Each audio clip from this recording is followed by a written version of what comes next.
पहला प्रश्न है, पुरुषार्थ क्या होता है?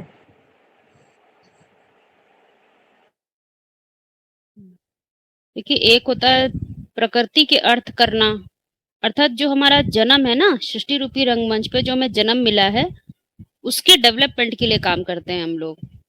आज छोटे छोटे छोटे प्राइमरी स्कूल में पढ़ रहे हैं, फिर बड़े स्कूल में पढ़ते हैं, फिर रिसर्च लेवल पे चले जाते हैं, इस तरह से। अब जो पुरुष अर्थ की बात है तो वहां प्रकृति अर्थ खत्म हो जाता है, फिर प्रकृति की बात नहीं है। अब यहाँ पर पुरुष की बात है, अर्थात पुरुष का मतलब क्या हुआ कि अपने कंफर्टेबल जोन को जानना। क्योंकि पहले पहले हमने ये जाना कि हम देह नहीं है, आत्मा है, ये जान लिया, परंतु आत्मा का अर्थ नहीं समझा। क्योंकि आत्मा का अर्थ होता है मन बुद्धि की शक्ति, मन बुद्धि की पावर। तो पावर तो ठीक है, पावर है, परंतु वो शक्ति को समझना भी तो होता है कि शक्ति, क्योंकि जैसे इलेक्ट्रिकल एनर्जी भी होती है, काइनेटिक एनर्जी है, बहुत सारी एनर्जी होती है, लेकिन सब सारी एनर्जी के अलग अलग नाम हैं, क्योंकि नाम पढ़ते हैं काम के आधार पर।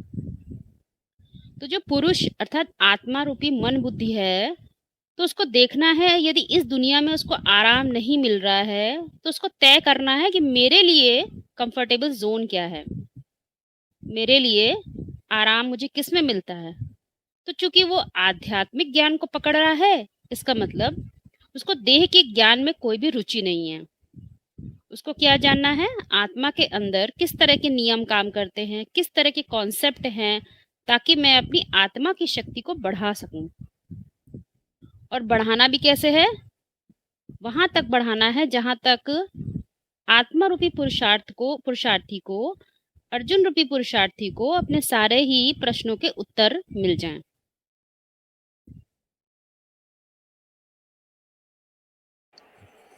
मुरली में बोला है, इसको क्लैरिफाई किया है कि पुरुष माना आत्मा, और बोला है, फिर उसका एक और उदाहरण दिया है, पुरुष पुर माना रहने का स्थान और शाह माने शयन करना, और उसी से कनेक्टेड बोला है पुरुषार्थ माना आत्मा के अर्थ करने वाला। तो इन तीनों के जो व्याख्याएं हैं उसको कैसे मतलब डिफाइन करेंगे, उसमें कैसे समझेंगे देखिए, इसको? हाँ जी, शरीर रूपी पुरी की जब हम बात करते हैं तो आध्यात्म में शरीर रूपी की पुरी क्या है, शरीर से हम जो इंद्रियों से जो कार्य करने होते हैं वो हम शरीर से करते हैं, परंतु इंद्रियां क्या कहती हैं, क्या करना चाहती हैं, वो निर्भर करता है कि इंद्रियों ने सत्य को क्या ग्रहण किया है। अब यहाँ कर्म इंद्रियों की बात नहीं है, यहाँ पर सिर्फ और सिर्फ ज्ञान इंद्रियों की बात है। अर्थात मैं जो सत्य ज्ञान है उसके आधार पर मैं क्या देखना चाहता हूँ, मैं क्या सुनना चाहता हूँ, उसे कहेंगे इंद्रियों से हम रिसीव करते हैं। शाश्वत सत्य को हमने जाना कि इस दुनिया में ये सृष्टि रूपी रंगमंच है, रंगमंच पे जैसे सभी रोल प्ले करते हैं वैसे मैं भी रोल प्ले कर रहा हूँ, परंतु आज मैं जो रोल प्ले कर रहा हूँ, क्या ये पूर्ण रूप से मुझे आराम दे रहा है, क्या इसीलिए मैं पैदा हुआ हूँ, क्या यही मेरे अस्तित्व का कारण है? इसको समझना चाहिए। इसको समझने के लिए उसको ढूंढना पड़ता है कि मेरे लिए वो पुरी कौन सी है, मेरे लिए वो देवभान रूपी पुरी कौन सी है, कौन सी कॉन्शियसनेस में मूल में मैं जिंदा हूँ, मुझे होना चाहिए। भले आज स्त्री का चोला मिला है, पुरुष का चोला मिला है, या फिर एक माँ का रोल प्ले कर रहा हूँ, या फिर एक आईएएस ऑफिसर का रोल प्ले कर रहा हूँ, तो ये रोल है जिनके भान में मैं कार्य करता हूँ बाहरी इंद्रियों से, परंतु मूल में तो मुझे ज्ञान इंद्रियों के विषय को पकड़ना चाहिए कि मेरी ज्ञान इंद्रियां क्या चाहती हैं। जो आज सुनाई दे रहा है कलह कलेश की युग में, जो आज सुनाई दे रहा है, क्या वो मेरे कान सत्यता, वो क्या सत्यता है, क्या मेरे कान वो सुनना चाहते हैं? ये सोचने का विषय है। तो जब सोचते हैं तो वो अर्जुन रूपी पुरुषार्थी है जो ज्ञान का अर्जन करने के लिए निरंतर प्रयासरत हो जाता है कि जो ये मैं देख रहा हूँ, जो मैं सुन रहा हूँ, मेरा अस्तित्व ये नहीं है, सिर्फ मुझे ये बेआरामी महसूस करा रहे हैं। क्योंकि पुरुष का जो शास्त्रों में परफेक्ट डेफिनेशन दी गई है, वो दी गई है नारायण की, या फिर कह सकते हैं उसको पुरुषोत्तम राम की। पुरुषोत्तम मतलब पुरुष में सबसे उत्तम स्थिति की बात की गई है। नारायण मतलब वो ज्ञान जल में रमण कर रहा है जिसमें उसको कंफर्टेबिलिटी है, उसको डिस्कम्फर्ट नहीं महसूस हो रहा है। फिर इसमें ये भी बोला है ना कि पुरुषार्थ माने आत्मा के अर्थ करने वाला। तो आत्मा मीन्स मन बुद्धि, तो मन बुद्धि आत्मा है, तो उसके अर्थ जो करने वाला है, तो जो करने वाला है वो कौन?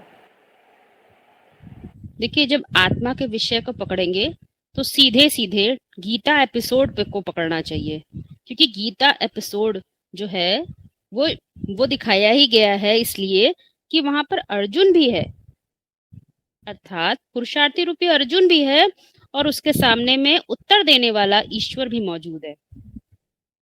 वहां यहाँ ये जब बात हम समझते हैं गीता के अर्जुन और ईश्वर की व्याख्या जब समझते हैं, तो कोई यहाँ दो व्यक्ति की बात समझेंगे तो कभी भी आध्यात्म नहीं समझ में आएगा, क्योंकि आध्यात्म में व्यक्ति की परिभाषा नहीं होती है, व्यक्तित्व की परिभाषा है। यदि कोई कहे ये कोई फलाना व्यक्ति शंकर है, तो ये बात साबित नहीं होती। वो रोल प्ले कर सकता है उस समय, उस कॉन्शियसनेस में, उस रोल की कॉन्शियसनेस में वो जी सकता है, परंतु वो व्यक्ति नहीं हो सकता है, वो एक व्यक्तित्व की परिभाषा है। तो यहाँ पर भी हमने देखा कि अर्जुन और ईश्वर के बीच में बातचीत चल रही है, वो क्या है, वो उसको दिखाई दे रहा है, मन बुद्धि की बात है। देखिए, मन बुद्धि अभी अर्जुन की तरह है, अर्थात वो जिस स्थिति में है वहां चीजों को देखकर आनंद नहीं महसूस कर रही, भयावक स्थिति लग रही है। उसको इस चीज को क्रॉस करना, विषयों के सागर को क्रॉस करना बहुत टफ हो रहा है। वो जिनसे प्यार करता है उनको मारना बहुत कठिन है, उसको अपने ही स्थान को वीरान बना देना बहुत कठिन है, उसको जिन्होंने पाला, जिन्होंने उसका पोषण किया, उनको सीधे ही शैया पे लिटा देना बहुत बड़ा, कहा जाए तो दुनिया में कुकर्म हो जाता है। तो ऐसे घोर कर्म में जाने की व्यवस्था कर रहा है ड्रामा, परंतु अर्जुन कह रहा, अरे ये मैं कैसे करूं? तो जो उसको उत्तर मिलते हैं कि तू नहीं कर रहा है, तो ड्रामे में तू रोल कर रहा है। तो इस तरह से वो जितने भी शाश्वत सत्य हैं उनकी परिभाषा को जानने की का उपकरण बन गया एक तरह से गीता एपिसोड। तो वो जानता है, तो जानने का जो पुरुषार्थ होता है वो क्या कर रहा है, अपनी मन बुद्धि को ऊंचा उठा रहा है। ऊंचा उठाते उठाते कहां तक उठाना है, जब तक कि उसको पूर्ण रूप से आत्म साक्षात्कार ना हो जाए, अर्थात मन बुद्धि का जो मैकेनिज्म है काम कैसे करता है, उसको ये बुद्धि रूपी तीसरे नेत्र से उसको दिखने ना लग जाए। तो जब दिखने लग जाएगा तभी कहेंगे उसको पूर्ण रूप से सेटिस्फैक्शन, आत्म संतुष्टि हो गई।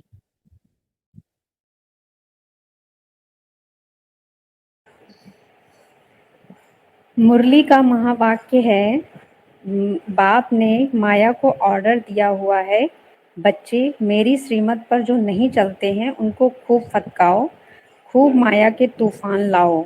तो पुरुषार्थ करना पड़ेगा ना, पुरुषार्थ ही मूल है। तो यहाँ पे जो माया के तूफान है, माया के तूफान का पुरुषार्थ से क्या कनेक्शन है? देखिए, पुरुष तब तक अंधेरे में है जब तक उसकी बुद्धि में सत्य की परिभाषा नहीं है। जब तक सत्य इस सृष्टि रूपी रंगमंच पर, पूर्ण सत्य जिसको बोलते हैं, शाश्वत सत्य बोलते हैं, उसकी इस सृष्टि रूपी रंगमंच पे, या कहें उसके बुद्धि रूपी पात्र में कहीं से भी अवतरित नहीं हुआ है। जैसे सूर्य का उदय होने की संभावना भी ना हो तो क्या कहेंगे, जो उस स्थिति में वो समझेगा शायद सूर्य उगेगा ही नहीं, या सोचेगा पता नहीं कब उगेगा, तो उसको पूरी क्लियरिटी नहीं है कि हाँ सूर्य उगता भी है।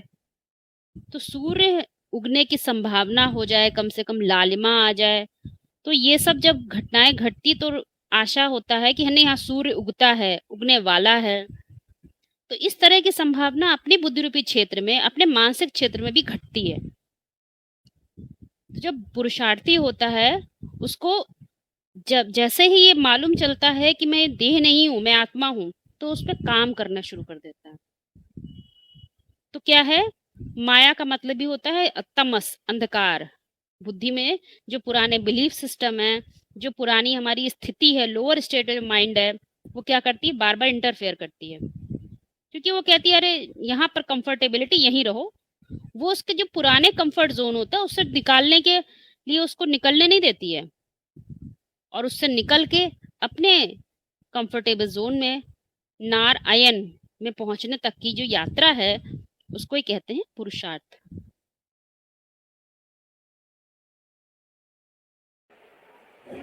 पुरुषार्थ को ही मूल बताया है, तो इसका मतलब बेहद में कनेक्शन कैसे है? पुरुषार्थ ही मूल है, मतलब जो विश्व की बादशाही है या बैकुंठ की बादशाही है, तो बैकुंठ की बादशाही के लिए पुरुषार्थ ही मूल है, कैसे?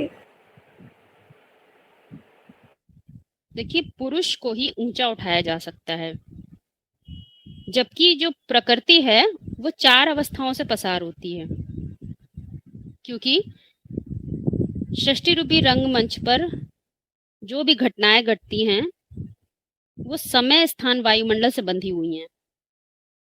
जबकि आत्मिक अवस्था में जो चीज होता है उसको हम कहते हैं स्थिति, क्योंकि जैसे जैसे आत्मिक स्थिति घटती है, वैसे वैसे बाहर का जो प्रपंच है, जो घटनाएं हैं, उनका विस्तार होने लग जाता है, क्योंकि वहां घटी और यहाँ क्या होता है, घटना। उसका घटना अनिवार्य है। यदि उदाहरण ले लेते हैं इस बात का, हम ड्राइविंग कर रहे हैं, कहीं जा रहे हैं, इंटरव्यू के लिए जा रहा है कोई व्यक्ति, फुल कंसंट्रेशन चाहिए, पूरी एकाग्रता से कि मैंने जो समझा है वो मैं बार बार विचार में लाता है। अब इतनी चूक हो गई कि जब कार्य कर रहे हैं प्रकृति के लेवल पर, तो क्या चीज ध्यान रखनी होती है, समय, स्थान, वायुमंडल भी ध्यान रखना है, और साथ साथ स्थिति का भी ध्यान रखना है। परंतु जब हम बार बार किसी बारे में सोच रहे हैं, कंसंट्रेशन टूट जाता है, एकाग्रता भंग होती है, तो स्थिति कुछ ना कुछ घट जाती है, तो घटना का घटना अनिवार्य हो जाता है। स्थिति का कनेक्शन पुरुषार्थ से है।